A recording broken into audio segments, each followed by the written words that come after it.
오늘은 고린도전서 6장 말씀을 배경으로 한 송이 거룩을 피워내리 라는 그런 제목으로 은혜를 나누겠습니다. 우리는 예수 그리스도께서 십자가의 피값을 지불하고 사망에서 또 죄에서 또 가난에서 또 질병에서 이렇게 우리를 건져 주신 그 은혜를 힘입어서 우리가 건져냄을 받은 구원함을 입은 거룩한 나라의 백성들이고 거룩한 성전으로 살아가는 성도들이다라는 사실을 꼭 기억하시고 그 성도로서의 자긍심을 가지고 여러 가지 어려운 상황들, 환경들, 여건들을 돌파해낼 수 있는 그런 믿음의 사람들로 부족함이 없는 여러분들이 되시기를 예수님의 이름으로 축복합니다. 한번 따라서 합니다. 거룩한 성전으로 살아가자. 한 성이 거룩을 피워내리. 네, 그래요. 당시 이 고린도라는 이 도시는 무역의 중심지였다고 그랬습니다. 그만큼 물질적으로 풍요로웠다고 그랬어요. 그런데 그만큼 물질도 많고 무역이 활성화된 그런 도시다 보니까 쾌락, 우상숭배 이런 것들이 아주 만연했어요. 그러나 아주 타락한 도시였어요. 그게 그때 당시 이 고린도 교회의 모습이었습니다. 그것뿐만이 아니었어요. 아프로디테 신전 그 길목에는 1000명이 넘는 그 성전 그 창기들이 길목에 가득 차 있는 그런 상황이었다라는 거예요. 그러니까 어느 하나 제대로 된 것이 없는 그런 너무나도 타락하고 음란한 그런 도시가 바로 이 고린도라는 도시였어요. 그래서 그 당시에 고린도인처럼 산다라는 말은 곧 음란하게 산다라는 뜻의 대명사로 쓰일 정도로 쾌락과 환락의 도시, 그런 도시가 바로 이 고린도라는 이런 도시였습니다. 그런 환락의 도시에서 믿음으로 세상을 산다라는 것, 이거는 정말로 힘든 일이었어요. 쉬운 일이 아니었다라는 거예요. 정말 자기 목숨을 걸고 신앙생활을 해야 하는, 자기 목숨을 걸지 아니하고는 이 믿음을 지키면서 산다라는 거 불가능한 일이었어요. 그러니까 고린도 교회 성도들이 얼마나 대단한 사람들이었습니까? 그런데 그렇게 대단한 성도들인데 교회가 그 거룩성을 지켜내지 못하고 세상 가치관, 세상 풍습이 그 교회 안에 들어와가지고 그 교회 안에 거룩성을 무너뜨리고 그 교회 안에서도 세상 사람들과 별반 다를 바가 없는 모습으로 성도들이 살아버린단 말이에요. 사람이 모이는 교회 안에 왜 문제가 없고 왜 분쟁이 없고 왜 갈등이 없겠습니까? 사람들이 모이는 곳이기 때문에 분쟁이 있을 수도 있고 갈등이 있을 수도 있어요. 그런데 이 고린도 교회가 세속에 물들여가지고 세상 사람들과 똑같은 모습으로 교회 생활을 하는 거예요. 그러다 보니까 교회 안에서도 분쟁이 생기고 그 분쟁이 어디로? 세상 법정으로 옮겨가고 성도 간의 고소고발은 다반사가 돼버리고 육체의 쾌락을 쫓으며 그것을 자유라는 그런 이름으로 포장을 해가지고 자신들의 행위를 정당화시키며 사는 그러한 상황에 빠져버린 고린도 교회의 모습이었다라는 거예요. 이 때문에 사도 바울은 오늘 본문을 통해서 복음의 진정한 능력이 무엇인지를 설명을 하면서 순엄하면서도 애타는 심정으로 성도들에게 권면을 하고 있는 것을 볼 수가 있어요. 그래서 사도 바울은 첫 번째로 세상 법정보다는 십자가 사랑을 택하라 라고 권면을 하고 있어요. 고린도 교회 안에는 형제들끼리 다투고 세상 법정에 고발하는 부끄러운 그런 일들 때문에 바울은 너희가 세상을 판단할 터인데 어찌하여 세상 사람들에게 판단을 받으려고 하느냐 통탄을 하고 있는 것을 볼 수가 있어요. 차라리 불의를 당하는 것이 낫고 차라리 속는 것이 낫다. 차라리 손해보고 차라리 속아라. 당하라는 거예요, 차라리. 당하지 않으려고 노력하지 말고 애쓰지 말고 속지 않으려고 애쓰지 말고 차라리 그냥 속아주라는 거예요. 차라리 당해주라는 거예요. 그것이 믿음의 사람으로서의 진정한 모습이다라는 것을 보여주고 있는 거예요. 교회는 세상의 법률이 아니라 십자가의 은혜로 통치를 받는 것이 바로 교회예요. 그래서 십자가는 내가 죽고 남을 살리는 일이 십자가잖아요. 나도 죽고 너도 죽고 너는 죽어도 되고 나는 살아야 되겠다. 이게 십자가가 아니에요. 십자가 사랑은 그래 내가 죽을 테니 너는 살아라. 이것이 바로 십자가 사랑이라는 거예요. 그런데 교회 안에서 그런 모습은 전혀 없이 똑같은 거예요. 믿음으로 산다는 사람이나 믿음이 없는 세상 사람들이나 어쩌면 그렇게 똑같은 모습인지. 그러니까 다름이 뭐냐 이거예요. 다름이 뭐냐. 여기서 우리는 형제지혜, 즉 그리스도의 피로 맺어진 형제를 향한 뜨거운 사랑을 회복해야 한다라는 사도 바울의 이 애타는 이 권면을 우리를 향해서 권면하시는 말씀으로 받아들이는 역사가 있어야 될 줄로 믿습니다. 창세기 10장에서 아브라함과 조카 롯의 목자들이 서로 싸웁니다. 다퉈요. 아브라함은 어른으로서 권리와 기득권을 주장할 수도 있었어요. 그런데 자신의 권리, 자신의 기득권을 조카 롯 어린 아이 앞에서 주장하지 않았습니다. 오히려 조카 롯에게 네가 좌하면 내가 우하고 네가 우하면 내가 좌하리라 하면서 이 척박한 땅을 선택을 해요.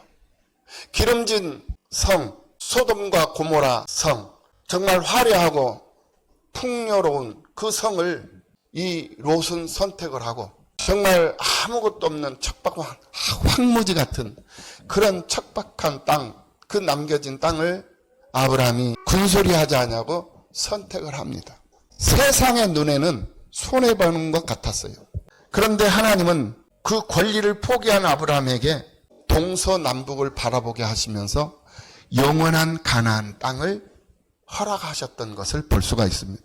성도는 세상의 재판관 앞에서 승리하는 자가 아니라 십자가 앞에서 양보함으로 승리하는 자가 바로 성도의 승리라는 사실을 우리는 분명히 기억하고 세상을 살 수 있는 믿음의 사람들이 되어야 될 줄로 믿습니다. 유대인의 지혜서인 이 탈무드를 보면은 좁은 외나무 다리에서 마주친 두 마리 염소 이야기가 나옵니다. 외나무 다리예요. 그 외나무 다리를 서로 먼저 가겠다고 뿔을 맞대고 서로 싸우면 둘 다 낭떠러지로 떨어져서 죽고 맙니다. 그들이 살 수 있는 유일한 방법이 뭡니까? 한 염소가 납작 엎드려서 다른 염소가 자신의 등을 밟고 지나가게 해주는 거. 그러면 너도 살고 나도 살아요. 같이 사는 거예요. 그런데 서로 양보하지 않고 내가 먼저 가야 되겠다. 아니다, 내가 먼저 가야 되겠다. 라고 서로 박치기를 하면서 뿔을 맞대고 싸운다고 생각을 해봐요. 둘 다 온전치 못해요. 다 땅으로 떨어질 수밖에 없는 거예요. 같이 죽는 거죠. 바로 이와 같은 원리다라고 생각을 해볼 수가 있습니다. 교회 안의 갈등을 해결하는 길은 내가 십자가 앞에 납작 엎드려지는 것이다 라는 거예요. 그래서 에베소서 4장 32절 말씀에서 우리에게 분명히 말씀을 하십니다. 서로 친절하게 하며 불쌍히 여기며 서로 용납하기를 하나님이 그리스도 안에서 너희를 용서함 같이 하라 라고 말씀을 하고 있는 것을 볼 수가 있어요. 내가 엎드릴 때에 우리 교회가 살고, 내가 엎드릴 때에 우리 가정이 살고, 내가 엎드릴 때에 내 사업장이 살고 내 직장이 산다라는 이 사실을 다시 한번 우리가 생각해 보면서 하나님 앞에서 납작 엎드릴 수 있는 우리의 신앙이 되어야 될 줄로 믿습니다. 두 번째로 바울이 권면하는 것이 무엇이냐? 오늘 본문 9절 이하 11절의 말씀이에요. 씻음과 거룩함, 즉 환골탈태의 은혜를 기억하라 라고 말씀을 하고 있는 것을 볼 수가 있어요. 9절 10절에서 음행하는 자, 우상 숭배하는 자, 도적이나 탐욕을 부리는 자는 하나님의 나라를 유업으로 받지 못한다고 분명히 경고를 하고 있는 것을 볼 수가 있습니다. 그런데 놀라운 것은 오늘 본문 11절 말씀이에요. 너희 중에 이와 같은 자들이 있더니 주 예수 그리스도의 이름과 우리 하나님의 성령 안에서 씻음과 거룩함과 의롭다 하심을 받았느니라 라고 말씀을 하고 있는 것을 볼 수가 있어요. 그러니까 너희들 중에는 예수 그리스도 안에서 하나님의 성령 안에서 예수 그리스도 이름으로 거룩함과 의롭다 하심으로 씻어 거룩함을 받고 의롭다함을 받았다라는 거예요. 이것을 지금 오늘 본문 11절에서 확인을 해주고 있는 거예요. 놀라운 일이죠. 우리는 죄와 사망의 늪에서 허우적거리며 살던 사람들이었습니다.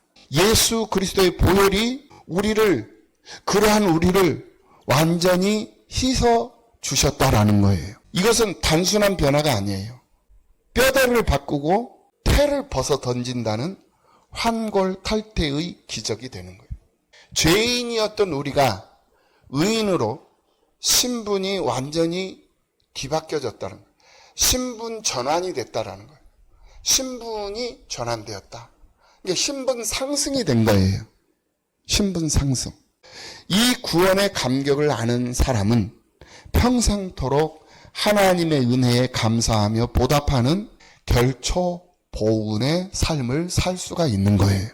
영국의 한 시골 마을에 벼룩시장이 열렸는데 그 벼룩시장에서 흙먼지와 시커먼 때가 묻은 낡은 그림 한 점이 단돈 몇천 원에 팔렸어요. 그런데 그 그림을 사간 사람이 곁에 묻은 먼지와 때를 조심스럽게 닦아내는 순간 그 안에 가장 세계적인 렘브란트라는 그러한 작품, 그림의 작품, 진품이 그 안에 담겨져요. 그러니까 그 그림이 진품이었다라는 것이 드러났다라는 거예요. 그 순간 그 그림의 가치는 수백억 원, 몇천 원짜리 벼룩시장에서 산 그 보잘것없는 때 묻은 흙이 묻고 먼지가 묻고 때 묻은 그 그림이 수억짜리의 그림으로 순간적으로 바뀌어졌다라는 그런 실화가 있습니다. 우리의 모습도 그랬어요.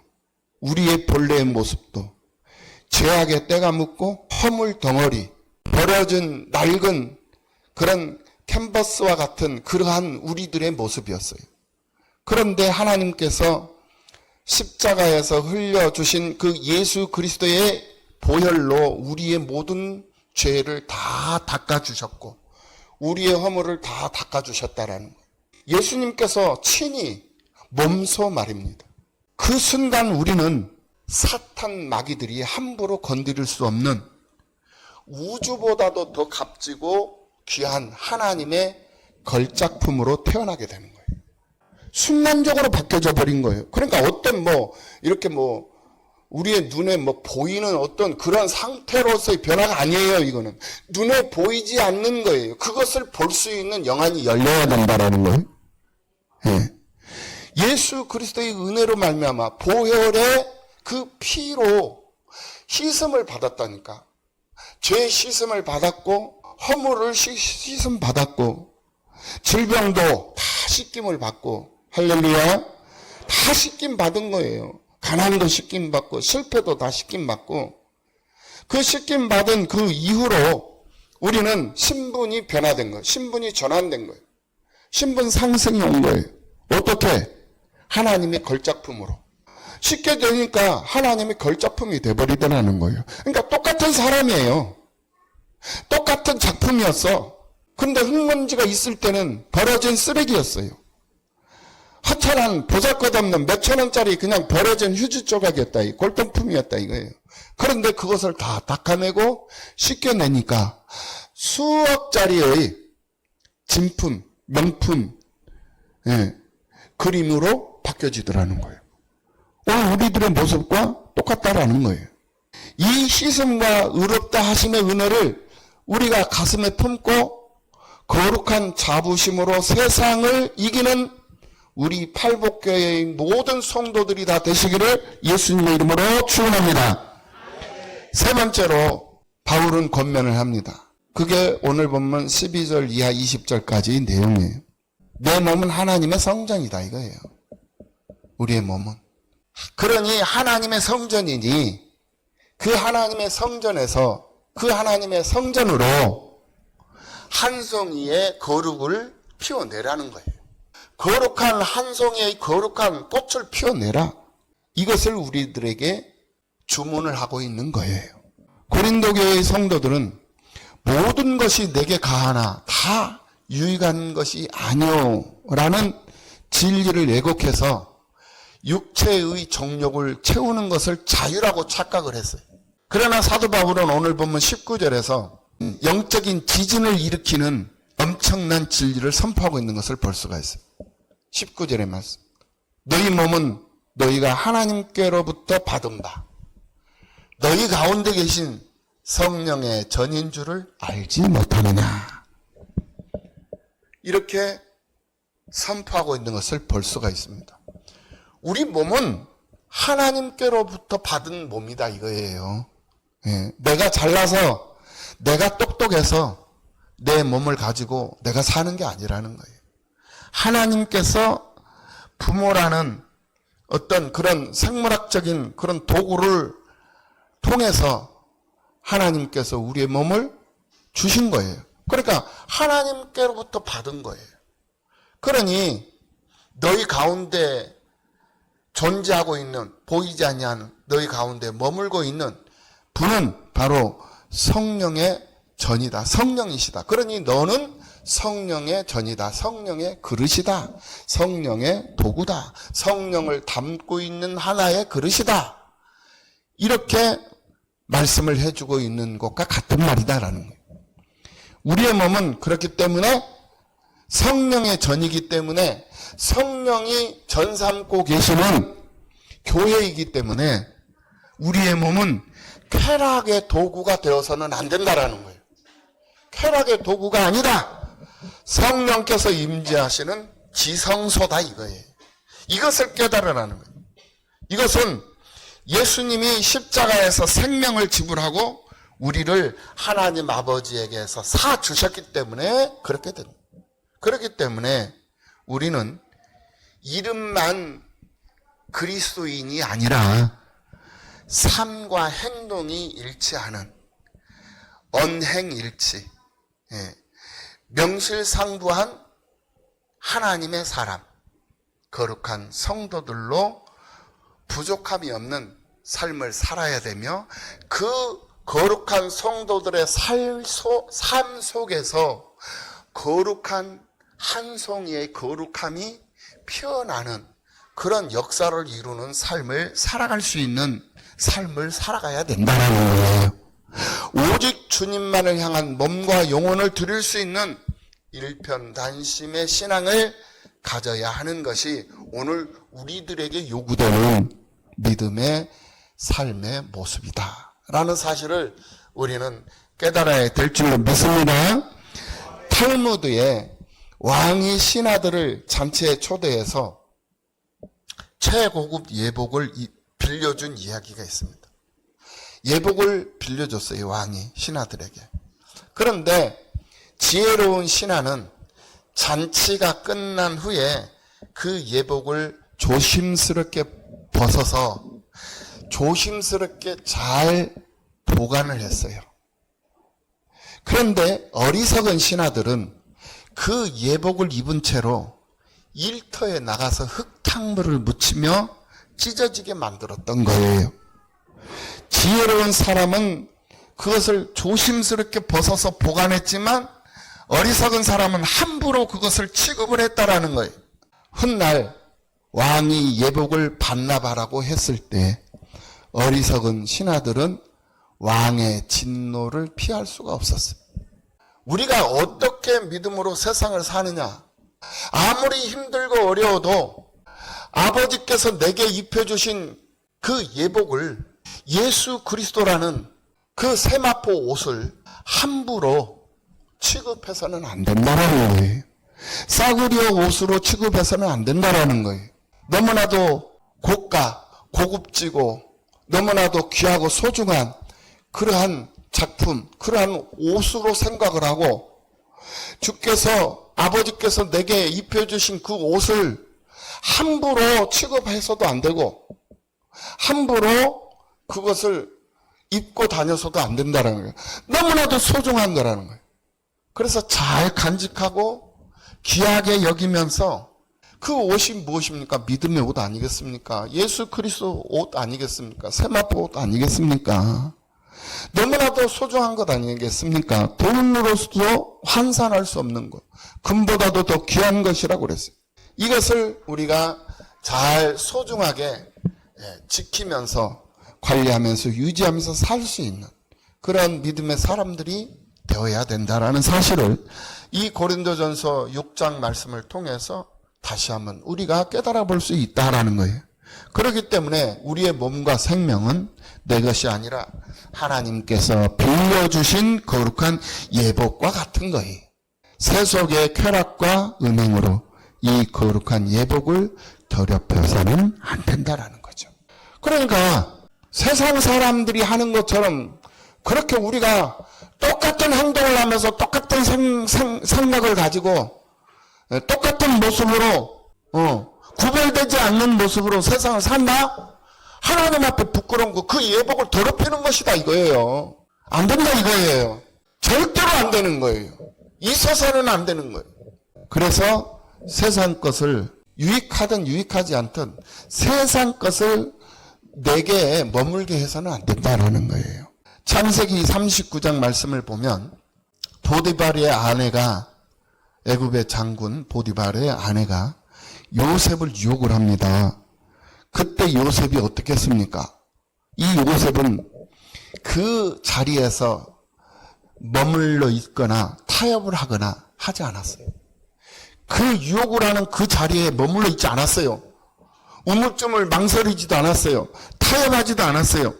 그 자리에서 자신의 벗겨진 겉옷을 내팽개쳐 버리고 도망을 쳤어요. 벗어났어요. 뿌리쳐 버렸어요.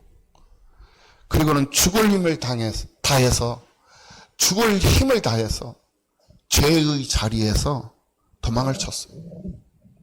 죄의 자리에서 벗어났어요. 음란의 자리에서, 범죄의 자리에서, 쾌락의 자리에서 벗어났다라는 거예요. 같이 머무르지 않았어요. 흉내내지도 않았습니다. 내가 어찌 이 큰 악을 행하여 하나님께 죄를 지으리까? 라며 요셉은 자신의 몸이 하나님의 거룩한 도구라는 사실을 알았기 때문에 육체의 쾌락보다 하나님의 영광을 선택을 했던 것을 볼 수가 있어요. 그 결과가 어땠습니까? 애굽이라는 한 나라, 한 제국을 살려내는 총리가 되었어요. 그것뿐만이 아니었어요.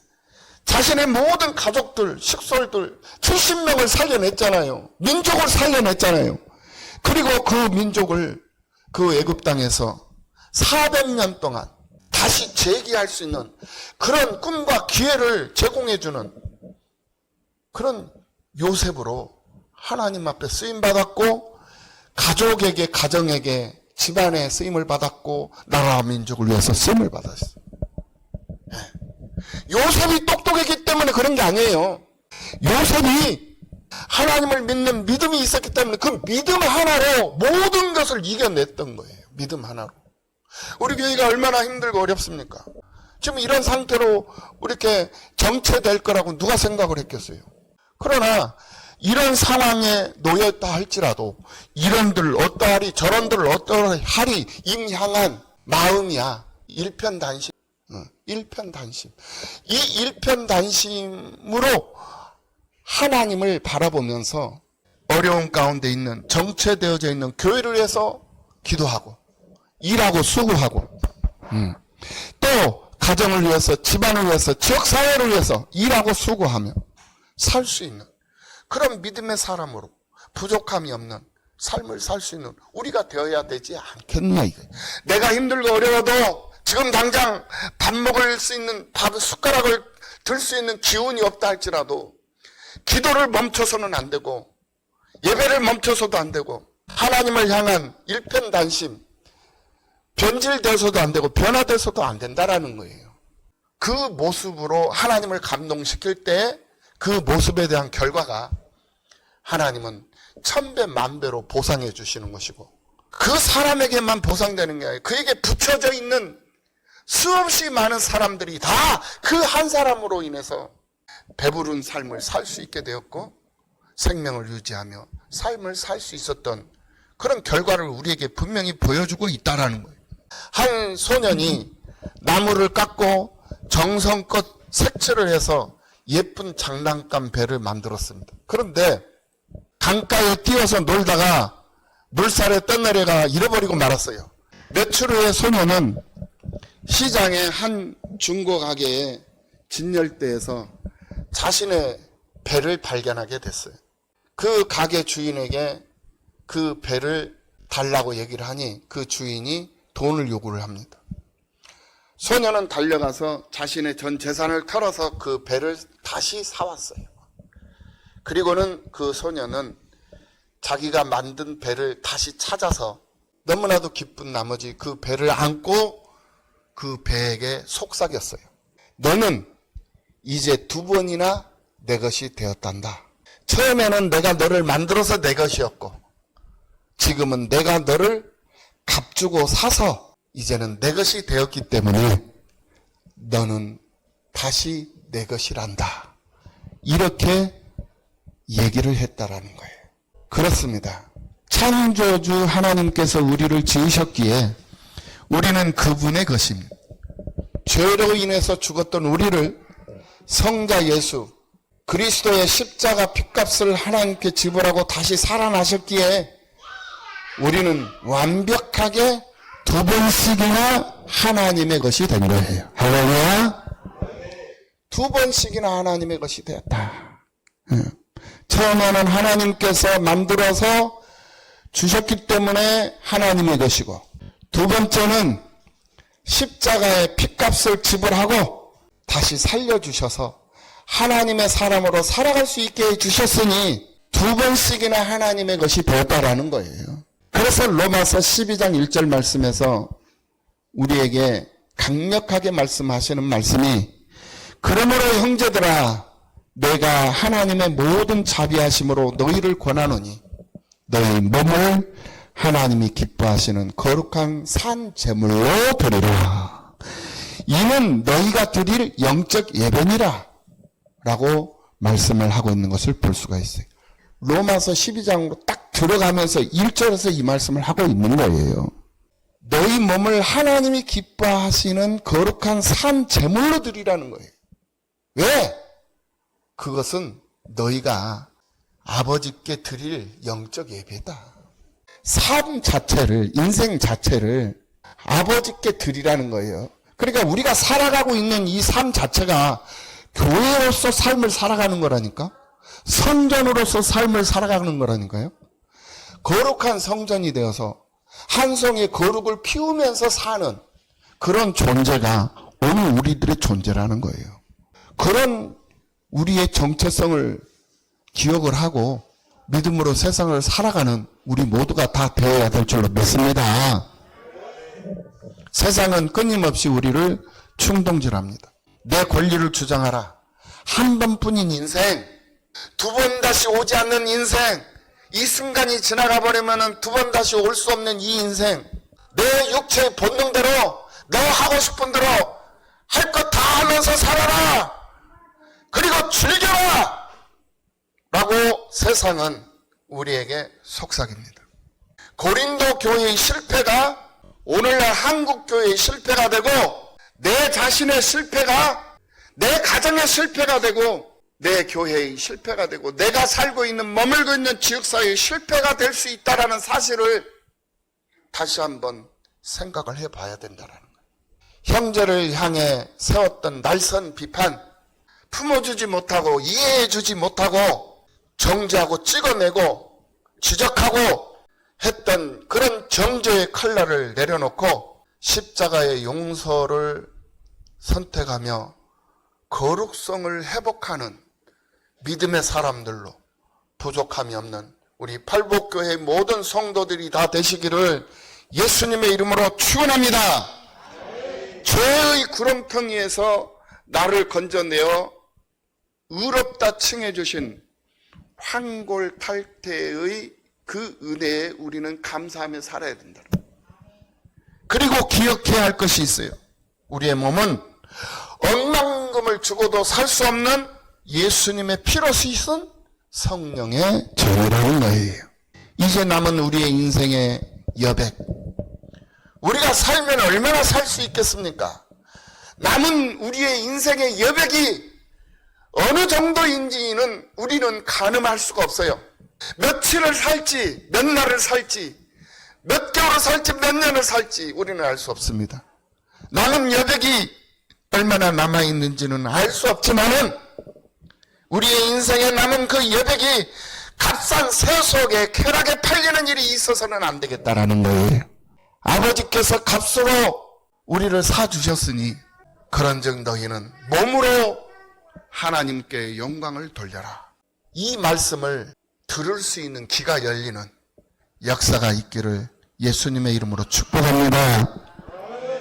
사도 바울의 이 피 끓는 외침이 오늘 우리 모두의 삶에 뼈대와 혈관을 타고 흐르는 생명의 모토가 되어야 한다라는 사실, 우리는 기억해야 할 줄로 믿습니다.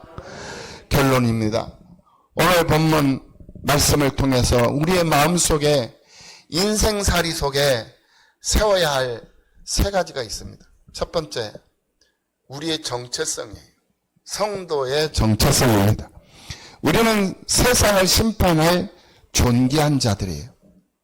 나 혼자서 심판하는 것이 아니라 우리 주님이 심판 자리에 앉으면 우리는 그 주님과 함께 앉아 있어요. 네. 그러니까 왕의 자리에 앉아 있다니까요. 우리도 함께 주님과 함께 우리도 심판하는 자리에 앉아 있다니까요. 세상 방식, 이 세상 방식이 아닌 십자가의 방식으로, 그렇기 때문에 우리는 세상을 살 수 있는 사람들이 돼야 된다. 세상 방식이 뭡니까?